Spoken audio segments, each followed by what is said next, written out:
Hey everyone, and welcome to yet another episode of the Boost Your Biology podcast. I'm your host, Lucas, and today I am super excited because we are talking about a neurotransmitter that I have studied very extensively throughout my, nootropic research and trying to learn more about the brain, which you guys know I love to explore. And in the very early days, I was really sort of captivated by, how can I improve motivation? How can I improve my mood? How can I increase my discipline? How can I support my social skills? All those sorts of things were running through my mind back in the day and still do. Although I definitely feel like I've gotten myself to a point where um, I need less and less biohacking in that realm because I'm really really pleased with my baseline. So enough about me. Today we are specifically focusing on a neurotransmitter called serotonin. So I'm sure like many of you have heard of serotonin in the context of antidepressants or recreational drugs or through understanding gut health. So, what I want to do is give you a brief breakdown on what serotonin is. So, when we look at serotonin, we first need to understand that this is not only just a neurotransmitter that's found in the brain, but it's also produced in much larger quantities in the gut itself. Um, and I'll be touching on that a little bit more towards the end of today's episode. But from a physiological and a pathway perspective, we can look at serotonin as a neurotransmitter that is actually synthesized from the amino acid L-tryptophan. So remember how I mentioned in the dopamine episode that phenylalanine is the very beginning raw materials to create dopamine? Well, with serotonin, uh, tryptophan is the very, very beginning substrate, and that can be found in protein rich foods as well. So specifically turkey and a few other foods as well. So we know that tryptophan is the very beginning substrate, and what that does in the brain is it goes down a particular pathway which eventually ends up as serotonin. So I won't get into too much of the chemistry and the biochemistry behind it, but all you need to understand is that tryptophan is the beginning substrate, and anything that increases tryptophan hydroxylase, which is the enzyme that converts your tryptophan into 5-HTP and then eventually into serotonin. Anything that ramps up that pathway will ultimately lead to greater serotonin production. So that's the basic, biochemistry behind serotonin. And again, there's many other ways in which serotonin can be produced, um, or like obviously what's produced is also influenced by a variety of factors, such as the actual serotonin receptors, the serotonin transporter, and then also um, drugs and other compounds that manipulate serotonin's actions in the brain. So when we look at the basic functions of serotonin, it's really important for you guys to understand that serotonin is a neurotransmitter that essentially dampens signals in the brain.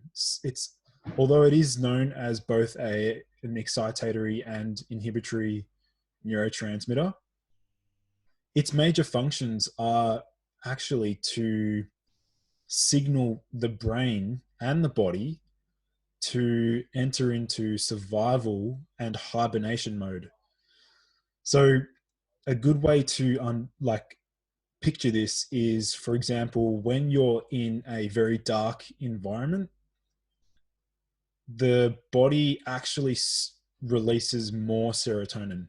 So being in a very dark, I would say a depressing environment, will actually raise serotonin levels.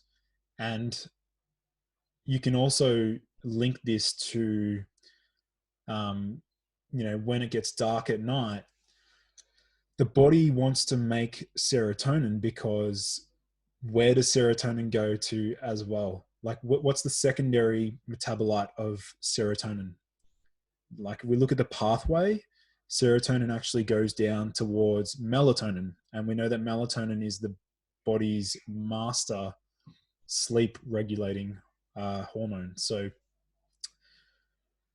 that's pretty much like, that's one of the major functions of serotonin.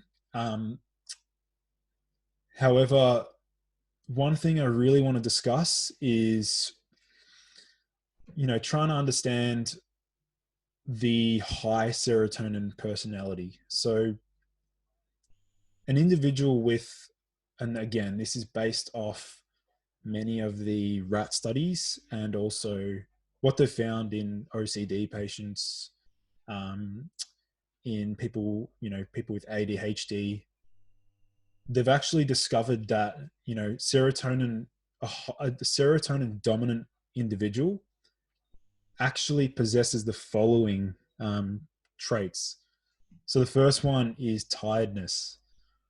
And that makes sense because we know that serotonin actually dampens and reduces thyroid hormone. And not only that, serotonin works alongside estrogen.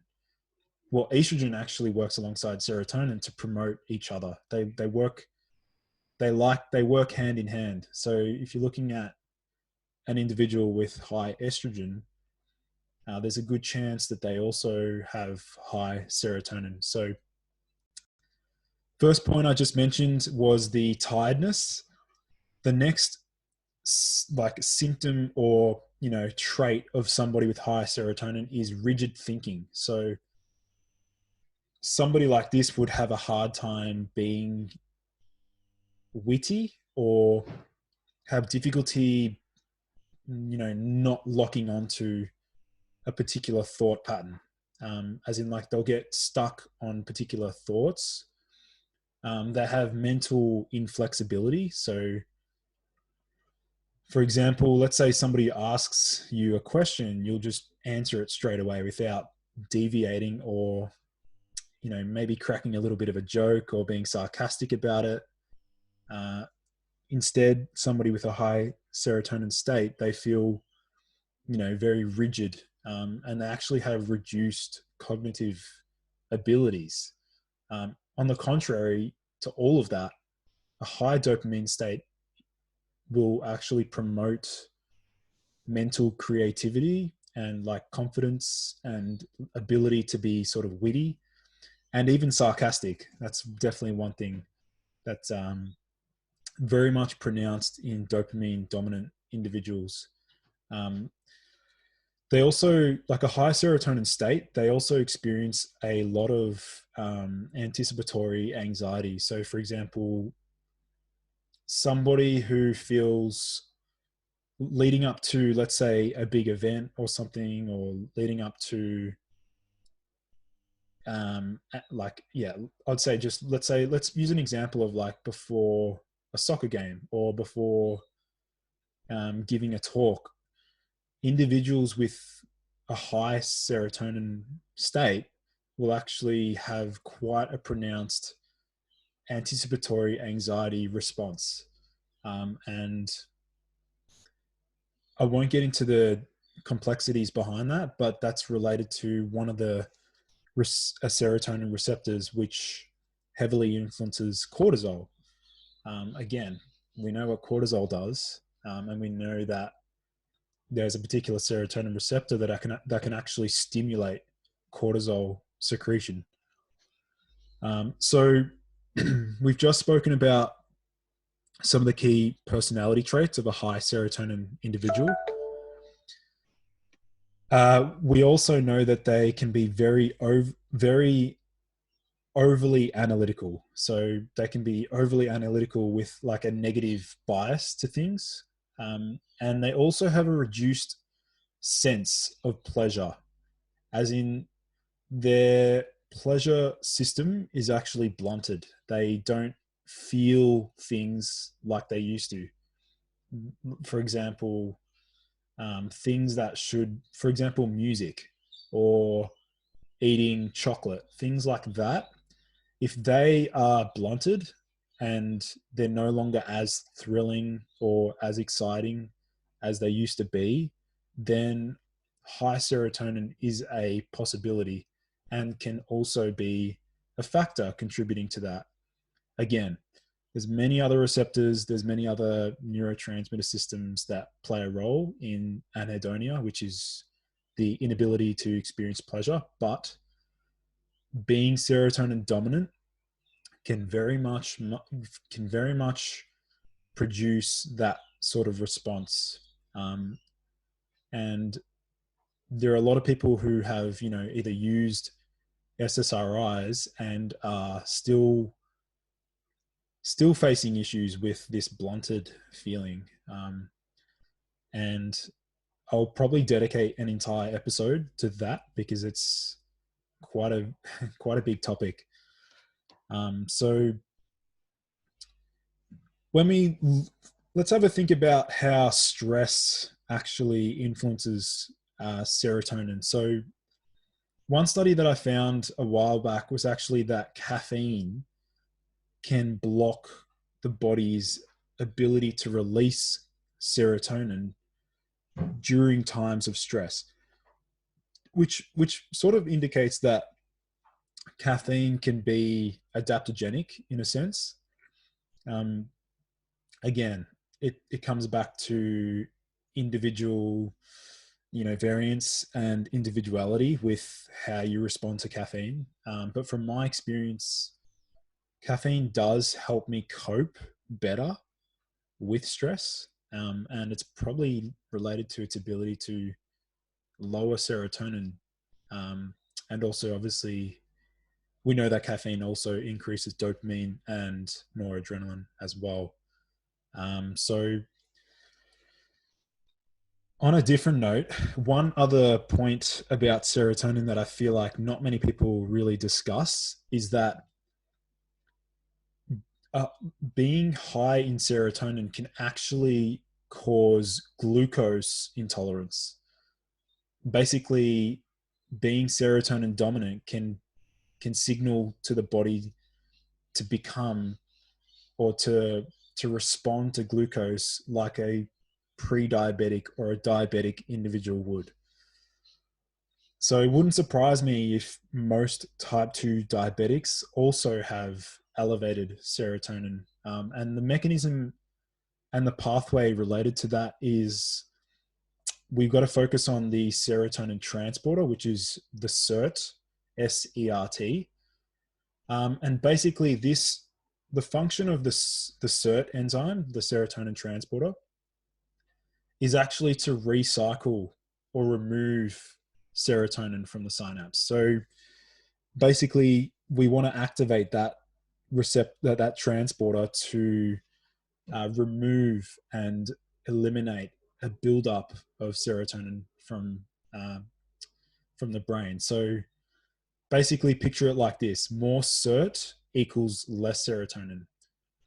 And so what they've found is that in some studies is that these mice that have reduced SERT function, they're actually insulin resistant, and they also have liver dysfunction, which is independent of food intake, which is, I think, that's quite profound how, not many people make the links between serotonin and metabolism and body composition and also your ability to handle glucose. So yet again, another reason why high serotonin can actually contribute to disease and dysfunction in the body. So the next point is, obviously we know that serotonin can cause that blunting effect. The other thing is that serotonin can also lower motivation. And it can do this in a very bizarre way. So one key study that I remember discovering was how serotonin can actually reduce incentive motivation.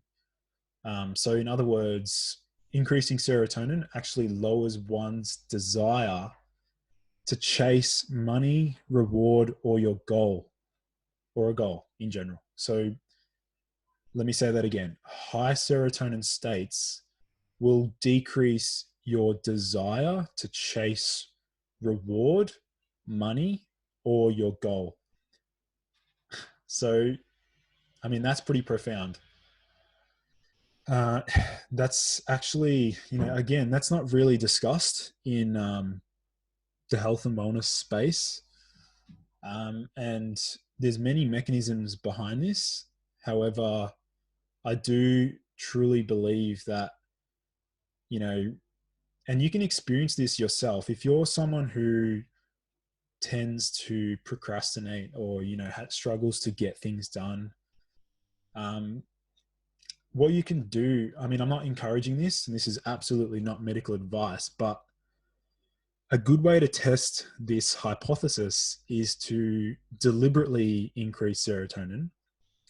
And you can do this through consuming turkey or kiwi fruit, and literally analyze and see how your body responds. See if you feel less motivated. See if you feel like your willpower and discipline drops off. You may not notice it significantly from, these foods.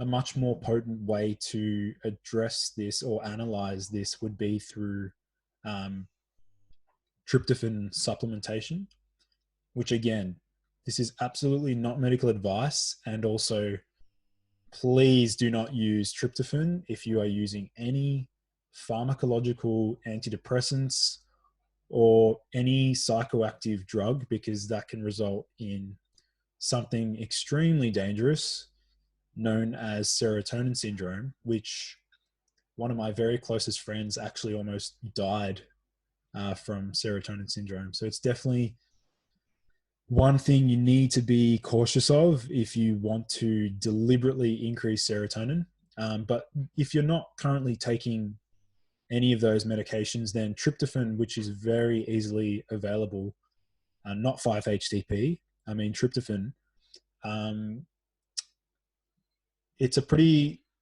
you can run an experiment and sort of analyze how you respond. And if you feel like tryptophan is causing, all of the things that I mentioned before, such as blunted mood, um, laziness, procrastination, then you can pretty much tell that you are already in a serotonin dominant state, which is pretty interesting.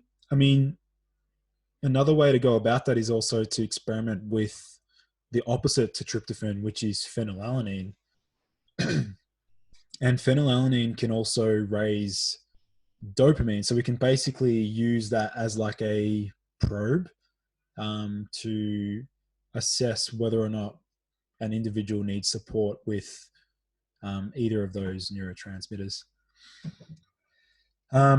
So the next point is that most of the fat soluble vitamins, such as vitamin A, vitamin K, and vitamin E, they're actually anti-serotonin. So there was one interesting study where they used vitamin A to treat childhood autism, and it was quite successful at reducing autistic symptoms. And part of its mechanism was through a reduction in brain serotonin. So yet another example of where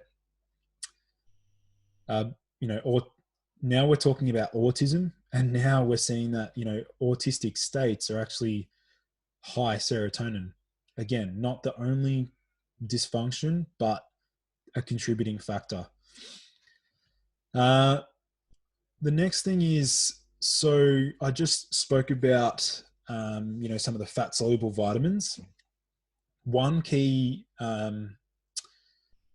water soluble vitamin that's actually anti-serotonin is vitamin B1. So utilizing thiamine, vitamin B1 is actually very potent at reducing both serotonin and lactate in the brain.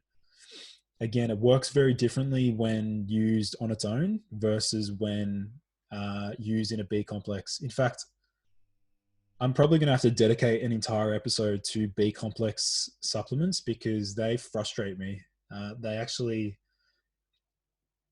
they frustrate me because the dosages are so they're not optimal. I know what the ideal dose is, and if I could build my own B complex formula, I would for each of the B vitamins because a lot of them are actually overdosing on certain ones, such as vitamin B6, and others are underdosing on particular B vitamins, such as B1. So yeah, that's a little bit of a sidetrack there. Also, one point to note is that a lot of the adaptogenic herbs, so things like rhodiola, ashwagandha, don't get me started on ashwagandha. Uh, a lot of these adaptogenic herbs are actually known to also boost serotonin alongside dopamine, but they can be too dominant for some, they can be too powerful in that regard for some people. And so even curcumin as well. So turmeric or curcumin as a supplement can also be very powerful at raising serotonin. And that's due to its Maui-like properties. It's very mild in that regard, but it still would be enough to elicit a high serotonin state. So one other thing I wanted to address was whether or not we can actually measure serotonin. You got lots of testing kits out there like organic acids and some other, companies that offer neurotransmitter testing kits through like feces, through urine, things like that.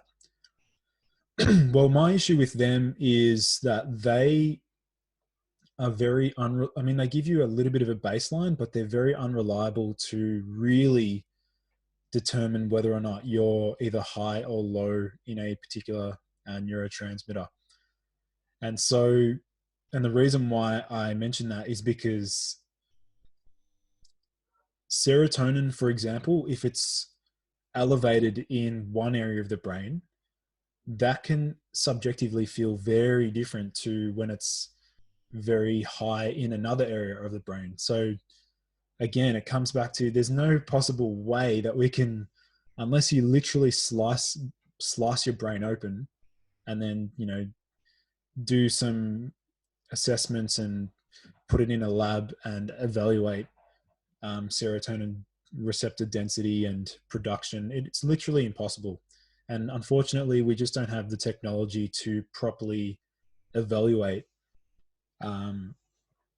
someone's neurotransmitter production.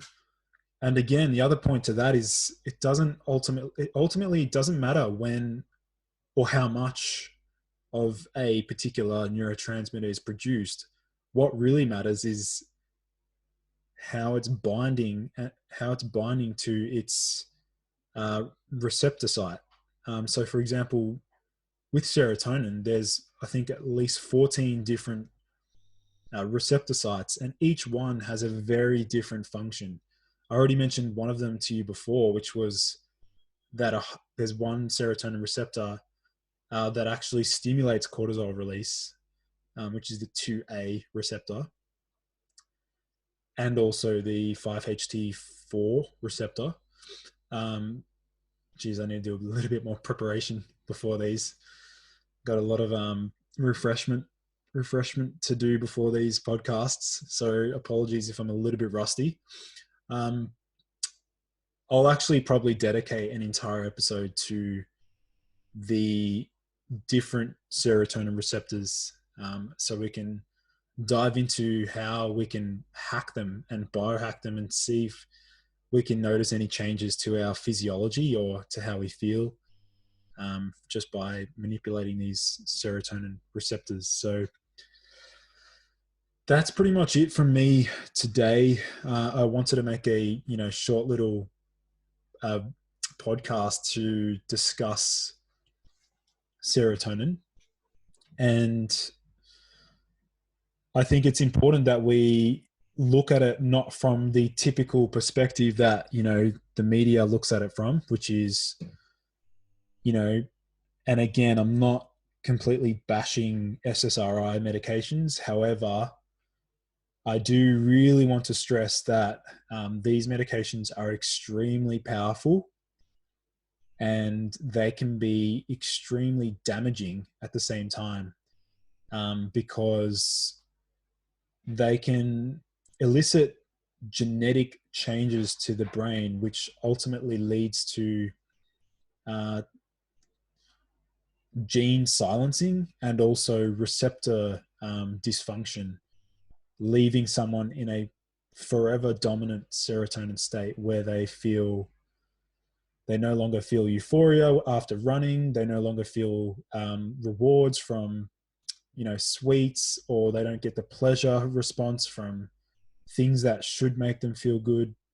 Um, so I just think it's important that I spread the message that serotonin it may not be something that you want to be boosting, purely because, again, all of the things that I mentioned in today's episode.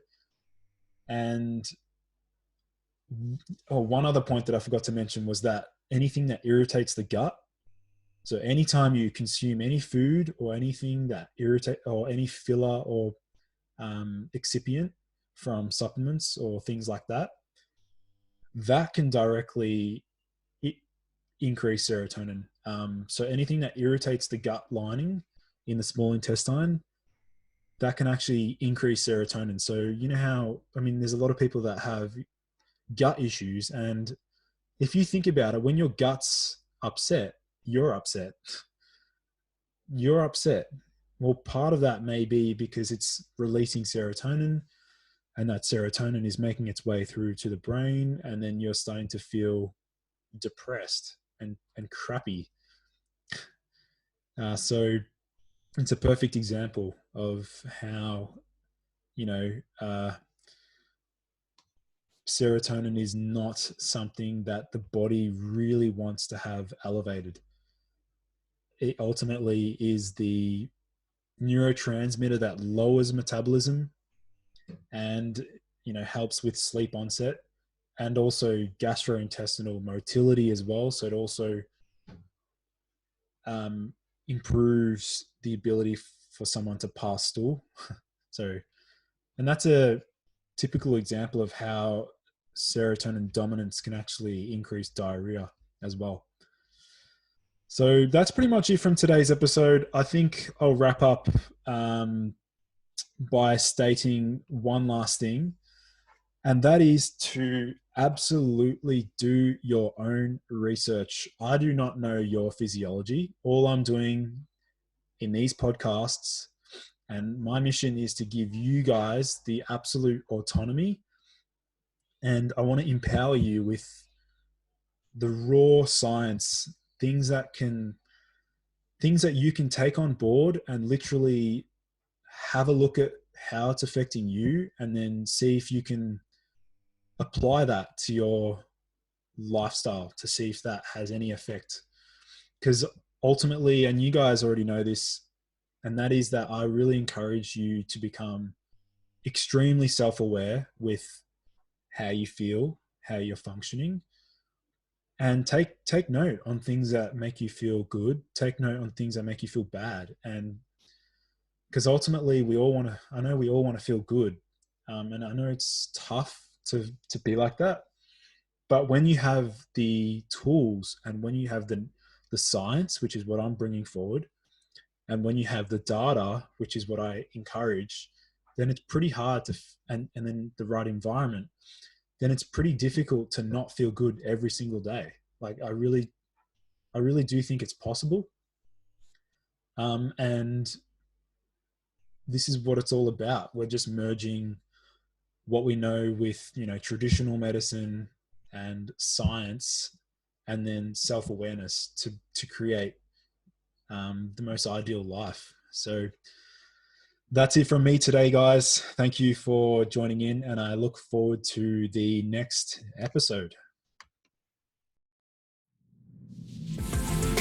Thank you everyone for joining in to today's episode. For in-depth show notes and lessons learned, visit nofilter.media/boost your biology. This has been a No Filter Media production. Say what you want.